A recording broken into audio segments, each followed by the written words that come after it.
Parents favored my sister and treated me like their servant. Now they're watching as another man proudly calls me his son. I'm a 27-year-old man, and I grew up in a household where I was never really wanted. My parents made that clear from the moment I could understand words. They weren't outright cruel in the way you see in movies. There were no harsh insults or physical punishments, but there were small, calculated ways they let me know I wasn't important. I was a burden, an afterthought. My younger sister, on the other hand, was treated like royalty. From the time she was born, it was obvious I was just an accessory in her life. If she wanted a toy, she got it. If I wanted something, I was being ungrateful. If she cried, my parents dropped everything to comfort her. If I cried, I was being dramatic. She was never expected to lift a finger while I was constantly told to help out because I was the older sibling. That meant cooking, cleaning, and making sure she was taken care of, something that became my full responsibility once I hit my teenage years. It didn't stop at home. My parents had this way of making sure I never had too much freedom. Every opportunity I got, they found a way to take it from me. If I wanted to join a club at school, suddenly I had too many responsibilities at home to make time for it. If I wanted to go out with friends, they would say they didn't feel well and needed me to stay home. And scholarships, the ones I worked so hard for, they refused to sign the necessary paperwork claiming I was being selfish for wanting to leave. The manipulation was constant. If I ever pushed back, my parents would turn on the waterworks. They'd tell family members how difficult I was, how much they had sacrificed for me, how I never appreciated them. Then I'd get calls from aunts and uncles telling me to be nicer to my poor parents. By the time I turned 18, I was done. I left home for college the second I could, even though it meant struggling financially. My parents refused to support me, so I worked multiple jobs just to get by. It was exhausting, but it was still better than living under their thumb. That's when I met David. David was my best friend's dad, and he was everything my parents weren't. Warm, supportive, encouraging. It started small, inviting me over for dinner when he knew I was skipping meals to save money. Giving me little bits of advice when I felt lost. But over time, he became the father I never had. He celebrated my wins, helped me through my losses, and never once made me feel like a burden. And my actual parents? They hated it. At first, they brushed it off, acting like it was ridiculous that I was spending time with some random man. But as the years went by and David's role in my life became more obvious, my parents got more aggressive. They started making snide comments whenever I mentioned David. If I posted about him on social media, they would leave passive-aggressive comments or text me things like, "Glad to see you found a real father. Don't forget who raised you." They never invited me home for the holidays, but if I spent them with David's family, they acted like it was a betrayal. But I was thriving without them. I worked hard, graduated, and landed a stable job. My life was finally mine, and I wasn't going to let them guilt me back into that toxic cycle. David, meanwhile, never once pushed me to choose between him and my parents. Over time, David had started referring to me as his son more and more. It wasn't a single moment, but a gradual shift, first in private, then with friends, and finally at a family gathering where he casually introduced me as, "Oh, this is my son." He didn't hesitate. He didn't add a disclaimer. And for the first time, I felt like it was true. Not like a son, just son. And for the first time in my life, I felt like I belonged somewhere. The moment my parents found out, let's just say, they didn't take it well. It didn't take long for them to find out. A few days after David introduced me as his son at the family gathering, my phone lit up with a call from my parents. I stared at the screen for a second. They almost never called. Most of our interactions were through passive-aggressive texts, or if they needed something, an email with a subject line like urgent that always turned out to be anything but. I let it go to voicemail. 10 seconds later, another call. Then another. On the fourth attempt, I answered. They started off with a long pause followed by a deep, shaky breath. Their signature move whenever they were gearing up for a guilt trip. They wanted to know if it was true. If I had really let some man replace them. They sounded heartbroken. Like they had just found out I'd been leading a double life as a criminal. They kept saying how hurt they were. How they never thought I'd be so cruel. Then came the demand. I needed to apologize. Immediately. Calling another man dad was a betrayal. They said, unforgivable. Disgusting. What kind of son does that? What would people think? They kept talking, but I wasn't listening anymore. I knew this game. They'd pushed just hard enough until I broke and agreed to whatever made them feel better. But this time, I didn't play along. I told them there was nothing to apologize for. David had been more of a father to me than they ever were. Silence. Then, a sharp inhale, offended, dramatic. They hung up. I didn't think much of it at first. I should have known better. A few hours later, I got a notification that they had liked an old photo of mine from 2 years ago. Then another, then a random comment under a post about my work promotion. Not a congratulatory comment, of course. Just a vague, "Oh, interesting." The next morning, more notifications. They were going through my social media, liking random things, making sure I knew they were watching. Then came the texts. They hoped I was doing okay. They were worried about me. They hoped I wasn't being influenced by the wrong people. They just wanted to make sure I wasn't being manipulated. I ignored it. By noon, my sister had texted. She was 24 now, still the golden child, still comfortably nestled under our parents' control. She didn't ask how I was. She didn't check in. She just wanted to know why I was being so cruel to our parents. She threw in the classic lines. They did everything for us. They sacrificed so much. They're devastated. Then came the part I was waiting for. They're your parents. You only get one set. I didn't respond. Later that night, I finally called them back. I asked them, point blank, why they never defended me. Why they let me be treated like I didn't matter. They sighed. Another classic move. Then they said, we didn't want to make things worse. That was it. That was the reason. Not that they didn't see it. Not that they disagreed. Just that standing up for me wasn't worth the trouble. I hung up. That night, I blocked my parents on Instagram. By morning, they had switched tactics. Family members started reaching out. Some were subtle. You know, they just miss you so much. Others went straight for the guilt trip. I don't know if I could ever do that to my own parents. It didn't matter how I explained it. They didn't want to hear about the years of neglect, the manipulation, the way they only cared about control. To them, they were just heartbroken parents abandoned by their ungrateful son. David, of course, saw right through it. He told me something that stuck with me. That love isn't about ownership. That just because someone raised you doesn't mean they have the right to mistreat you. That real family is the people who show up for you, not the ones who expect loyalty just because of blood. That was when I knew. I wasn't going to let them guilt me back into their life. The next text from my parents was an ultimatum. If we're not your parents, don't ever ask us for anything again. I stared at it for a second. Then I responded, you've never given me anything to ask for. Blocked. At first, there was silence. No texts. No calls. No flying monkeys. For the first time in years, I felt free. But I knew better. My parents weren't the type to let things go. And I was right. At first, the silence was suspicious. My parents weren't the type to let things go, and I knew blocking them wasn't the end of it. I just didn't expect them to escalate this fast. It started with a warning from a cousin. A short, vague text. Hey. I don't know if you've seen, but your parents have been saying some stuff, might want to check Facebook. I didn't need to check. I already knew the playbook. But curiosity got the best of me. Sure enough, their page was filled with vague dramatic posts. The kind of stuff designed to get sympathy without directly admitting what happened. Things like it breaks our hearts when parents give their whole life for a child only to be abandoned for strangers. Some people forget who was there for them when it mattered. Followed by floods of supportive comments from distant relatives and old family friends. You're such good parents. You don't deserve this. He'll realize one day how much he's hurt you. I rolled my eyes and closed the app, but it didn't stop there. I started getting messages from family members I hadn't spoken to in years. Some were concerned. Others were more direct, telling me how selfish I was, how ungrateful I had become. One aunt even asked if I was being brainwashed by David. Then my sister got involved. Unlike me, she never had to question where she stood in the family. She got the praise, the support, the unconditional love. So, of course, she backed them completely. Out of nowhere, I got a text from her. No greeting. No small talk. Just one sentence. You're a disappointment. Blocked. A few hours later, I noticed I was no longer following her on social media. I checked her page. Yep. She had blocked me too. At this point, I thought they had reached their limit. I was wrong. A week later, I was at work when the receptionist called me up front. She looked uncomfortable. That was my first red flag. The messages had been relentless. First, vague guilt tripping, then accusations, then outright threats. I knew they weren't going to stop, but I didn't expect them to escalate so quickly. When the receptionist called me up front a week later, I had a sinking feeling. And there they were standing in the lobby, looking around as if they had every right to be there. Their faces set in tight, forced smiles. The moment they spotted me, they started talking loudly. They needed to talk to me. This wasn't how families acted. They deserved a conversation. After everything they had done for me, I couldn't even give them 5 minutes. People were staring. The receptionist was shifting awkwardly, unsure if she should intervene. I didn't argue. I didn't raise my voice. I just told them to leave. That's when the tears started. They started listing off every sacrifice they had ever made for me. How they worked so hard to give me a good life. How they always loved me. How they didn't understand where they went wrong. The security guard had seen enough.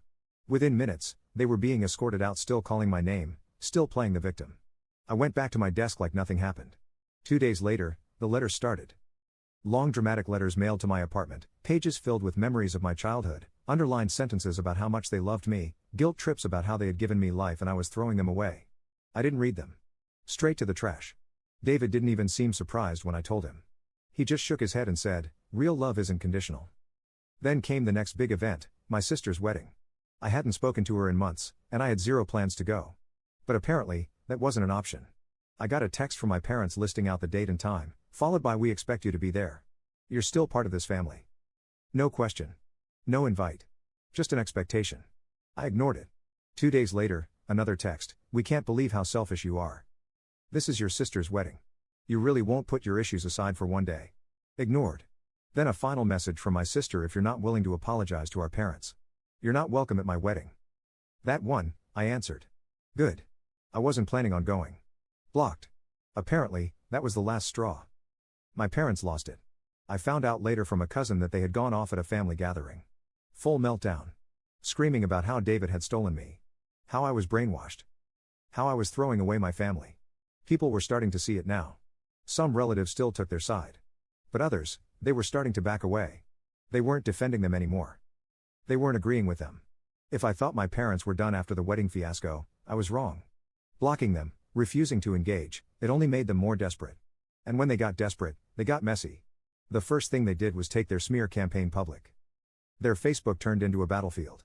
At first, it was vague, cryptic posts about selfish children, but then they got bolder, directly calling me out, twisting the truth to make themselves the victims. Some people bought into it. Others started pushing back, asking why their perfect son had cut contact. The cracks in their narrative started to show. They wrote long rambling posts about how they sacrificed everything. How I had cut off my real family for strangers, and how it was also heartbreaking to watch their own child be brainwashed. Some relatives still ate it up, commenting things like, "You're such strong parents. He'll realize one day how much he hurt you." Others just stopped engaging, but that wasn't enough for them. They needed to do more damage. First it was the Facebook posts. Then family members started reaching out, urging me to reconsider. The messages grew more desperate, more aggressive. And then a week later, an email landed in my job's HR inbox. Someone, an anonymous concerned relative, had claimed I was unstable and mentally unfit for my position. It didn't take a detective to figure out who was behind it. HR wouldn't tell me the name, but they did say the email was filled with vague concerns about my behavior and how they thought I was being led down a dangerous path. It was laughable. HR called me in for a meeting. Their expressions careful but professional. They had received an anonymous complaint about my mental instability. I expected panic, but instead, my manager just sighed. "We've seen these kinds of things before," they said. Someone trying to stir up trouble after a brief review. They dismissed the complaint as baseless. But the fact that they even tried to sabotage my job, that was a new low. David, of course, wasn't about to stay silent. He made a single Facebook post, not mentioning my parents, not even referring to the situation directly, but the message was clear. Real love is unconditional. Real love doesn't demand obedience. Real love doesn't manipulate. The comments were flooded with support. People knew. Even the ones who had been neutral before started backing away from my parents. That's when my parents tried to take things offline. David's family was hosting a big gathering, a casual event with food, music, and a bunch of close friends. I was invited, obviously. And somehow my parents found out. I was in the middle of a conversation when I saw them standing outside the venue looking around like they were searching for someone. I turned to David, who was already reaching for his phone. Within minutes, security was escorting them off the property. They caused a scene, of course, loud protests about how they were just trying to see their son. How cruel it was that they were being kept away, but no one was buying it. That was the moment some of my relatives finally got it. The ones who had still been defending them, still thinking this was just a misunderstanding. They finally saw how unhinged they had become. After that, things started unraveling fast. David, being David, never asked for anything in return for all the love and support he gave me. But that week, he gave me something I'll never forget, a small bracelet, simple, with one word engraved on it, son. It wasn't a legal adoption, obviously, but the message was clear. And when my parents found out, they lost it. Another Facebook rant. This time, it wasn't vague. It was an all-out meltdown. Caps lock, excessive punctuation, talking about how some man had stolen me, how I was throwing away my real family, how they were done being parents to an ungrateful, disloyal child.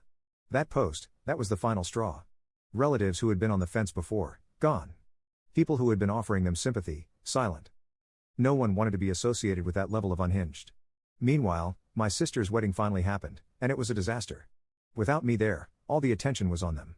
They weren't playing the victims in the background anymore. They were the problem.